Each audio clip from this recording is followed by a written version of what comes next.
Guys, नमस्कार, सत श्री अकाल, आदाब। गाइस, आप सब लोग मुझे जानते हैं इसके के नाम से। मेरा इंस्टा अकाउंट पे आपने मुझे लाइव्स पे अपडेट्स देते हुए देखा है स्ट्रे एनिमल्स के बारे में, राइट। और मैं जैसा कि मैंने लाइव कुछ दिन पहले ही एक लाइव करी थी एक एनजीओ के बारे में, एक फेक एनजीओ के बारे में, सॉरी।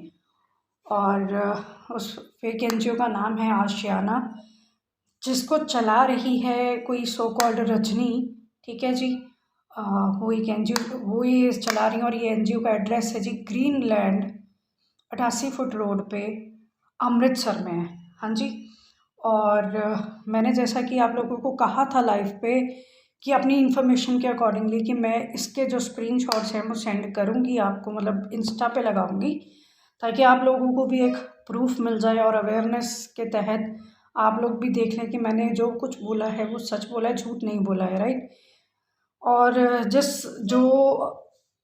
माफ़ी चाहूँगी, थोड़ा लेट डाल रही हूँ लाइव से, क्योंकि वो क्या हुआ कि जब मैंने लाइव करी थी, मैंने लाइव जो है पॉजिटिव सेंचुरी को भी टैग किया था इसमें, क्योंकि वो रजनी और जो उसका ग्रुप या जो भी हैं वो लोग, वो ये बोलते थे लोगों को, कईयों को तो ये बोला जाता था हम लोग पॉजिटिव सेंचुरी में काम करती हैं, निकल गई हैं या निकाल दिए गए हैं, या इनको डाउट होता था कि उनकी सच्चाई किसी को पता होगी या किसी थ्रू पता चल जाएगी।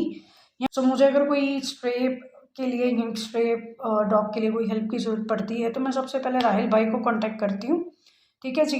उनकी हेल्प मिल जाती है, ऐसा नहीं कि वो हेल्प नहीं करते हैं। तो कई बार क्या होता है, वो बिज़ी, उनका भी शेड्यूल बिज़ी होता है, तो वो कई बार विज़िट नहीं कर पाते हैं। तो इस केस में मुझे जिसने भी रजनी का सजेस्ट किया था, दीप्ति मैम ने मुझे जिनके थ्रू इस फ्रॉड का पता चला था, तो मुझे नहीं पता था ये बहुत बड़ी फ्रॉड है। तो मुझे एटलीस्ट जब मेरे साथ कुछ चीज़ें एक्सपीरियंस हुई, इनको बुलाया गया, बिना पैसे के ये नहीं आई, तब आई गॉट टू नो कि भाई हाँ, कुछ लोग इनके बारे में बहुत गलत बोलते हैं, तो वो सही बोलते हैं। क्योंकि मैं ऐसे किसी पे बिलीव नहीं करती जब तक मेरे साथ या तो कुछ बैड एक्सपीरियंस ना हो किसी का, या मेरे साथ कोई ऐसा कोई इंसिडेंट ना हो, राइट।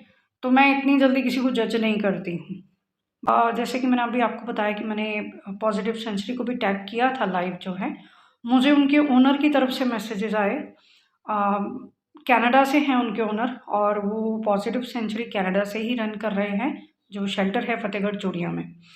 और उन्होंने मुझे क्लियरली बताया कि मेरी उनके साथ चैट हुई है, और लाइव वाले दिन ही चैट हुई है, और उन्होंने मुझे बताया कि भाई इसको हम निकाल चुके हैं, और ये रजनी जो है हमारे यहाँ शेल्टर में भी चोरियाँ कर चुकी है, और इस वजह से इसका जो रिकॉर्ड है वो ख़राब रहा है, और इसको टर्मिनेट किया गया है वहाँ से।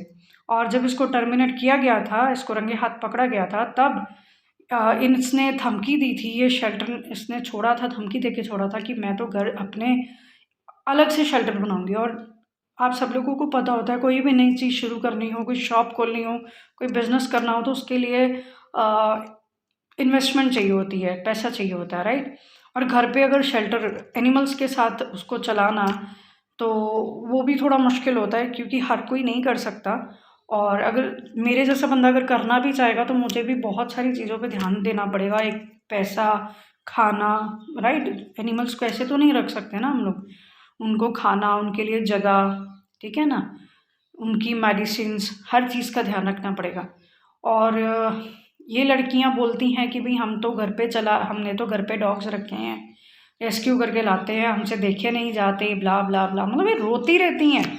इनका जब देख लिया मेरे घर, आप स्क्रीनशॉट चेक कर लीजिएगा, उसमें लिखा हुआ है हमें ये सब करना पड़ता है। तो यार करना पड़ता है, किसके लिए कर रहे हो? हमारे लिए, आपके लिए नहीं ना, ये खुद के लिए कर रही हैं, ठीक है। और आपको मैं और बताते चलूँ, जैसा कि चैट हुई है मेरी पॉजिटिव के जो ओनर हैं उनसे, उन्होंने क्लियरली एक वॉइस नोट भेजा था जिसमें क्लियरली ये मेंशन्ड है कि 15 से 20 लाख रुपया इसके अकाउंट में जा चुका है उनके एंड से, ठीक है जी। डॉग्स के नाम पे ये पैसे ऐंठती रही हैं, और कहाँ गया वो पैसा इन्होंने लगाया भी अपने घर पे शेल्टर खोलने में, ठीक है जी। अननॉलेजनेस है बहुत ज़्यादा, फ्रॉड हैं ये लड़कियां।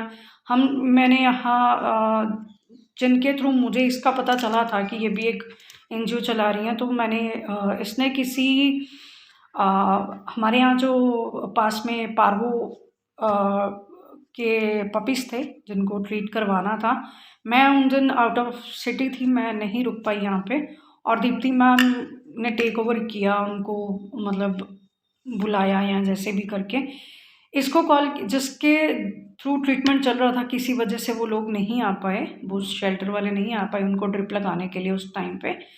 तो दीप्ति मैम ने इसको मैसेज या कॉल करके इनसे बंदे मांगे कि भाई आप सिर्फ हमें ड्रिप लगवानी है तो ड्रिप लगा जाए। तो ड्रिप लगाने के लिए 2 लड़के आते हैं और वो दोनों लड़के नशे में होते हैं। इतना नशा, एक्सट्रीम नशा किया होता है। मेरे पास वीडियो आती है, वीडियो मैंने शेयर भी करी, क्योंकि मैं भी राहिल भाई से भी डिस्कस कर रही थी कि भाई, क्योंकि एक टाइम पे इवनिंग की जो ड्रिप है उनका वॉलंटियर लगाने आता था, और मॉर्निंग की ड्रिप हम उन बच्चों को किसी शेल्टर में लेके जा रहे थे पर्टिकुलर। तो वहाँ से फिर उन्होंने कहा कि हम लोग लगा देंगे वहाँ पे आपके लोकेशन पे आके, क्योंकि यहाँ पे ऑलरेडी बहुत ज़्यादा पार्वो के जो पेशेंट्स हैं वो हो चुके हैं। तो किसी वजह से वो शायद नहीं आ पाए, क्योंकि वो भी बिज़ी होते हैं, उनको भी शेल्टर के अंदर का भी काम होता है, तो नहीं आ पाए। कोई बात नहीं। इसने जो बंदे भेजे थे वो नशेड़ी थे टोटली, उनसे ड्रिप भी नहीं खुली, ठीक है, प्रॉपरली उन्होंने गलत जगह पे होल कर दिया ड्रिप में, ड्रिप लीक होना शुरू हो गया। और फिर लकीली बच्चे बच गए, क्योंकि बच्चों को भी जैसे कहते हैं ना, अगर नशा इतना किया हो, अपनी होश नहीं है, तो बच्चों की नर्व्स कहाँ से मिलेंगी। तो नर्व्स ढूंढने में उनको प्रॉब्लम आ रही थी, ड्रिप कौन सी नर्व में लगानी है, कौन सी नहीं लगानी है। मैं तो थी नहीं यहाँ पे, अगर मैं होती तो मैं उनको वहाँ रुकने नहीं देती, क्योंकि देखिए एक सेफ्टी इशू भी हो जाता है। जिस गली में बच्चे थे वहाँ सिर्फ एक इंसान को छोड़ के, एक घर को छोड़ के कोई और नहीं निकलता अगर कोई वारदात हो जाती, ठीक है ना। वो अकेली पड़ गई थी वो गली उस टाइम पे। अगर कोई कुछ वारदात हो जाती दीप्ति मैम के साथ, दीप्ति मैम अकेले उनको हैंडल कर रहे थे, 2 लोगों को, 2 नशेड़ियों को, ठीक है, जिन्होंने एक्सट्रीम नशा किया हुआ था। और ये शायद मैं पहले भी शेयर कर चुकी हूँ। एनी हाउ, मैंने जितने भी स्क्रीनशॉट्स हैं मैं सब दे रही हूँ अपने इंस्टा पे भी इस वीडियो के साथ। मकसद सिर्फ ये है सही को सही और गलत को गलत बोलना। और ये गाइस 23 को मैंने वीडियो भेजी थी और मुझको को जवाब मिलता है 24 अक्टूबर को। और गाइस ये 3 दिन बाद मुझे रिप्लाई मिलता है 27 को। शर्मनाक काम, ये सेवा करते हैं ये लोग। और गाइस ये आप खुद देख लीजिए, ये पर्सनल इशू की वजह से, किसी पुराने पर्सनल इशू की वजह से एक बेजुबान को सफ़र करवाया गया है यहाँ पर। ये सेवा करती है ये औरत। और ये अमृतसर के इसके एनजीओ का एड्रेस जो कि इसने घर पे खोल रखा है। और ये है जी पॉजिटिव सेंचुरी के ओनर, जो कि अभी इस टाइम कनाडा में है, और उनसे मेरी सीधी बातचीत के कुछ अंश हैं। उसमें आप देख सकते हैं स्क्रीनशॉट में उन्होंने क्लियरली कहा हुआ है कि इनको हम निकाल चुके हैं, और ये वहाँ पे भी चोरियाँ करती रही है, ठीक है जी। शेल्टरों में 15 से 20 लाख ये अपने अकाउंट में ट्रांसफ़र करवाती रही है ओनर से। और ये है मैडम मिस रजनी, ठीक है जी। इसका चेहरा आप अच्छे से देख लीजिए, पता नहीं ये क्या करते हैं।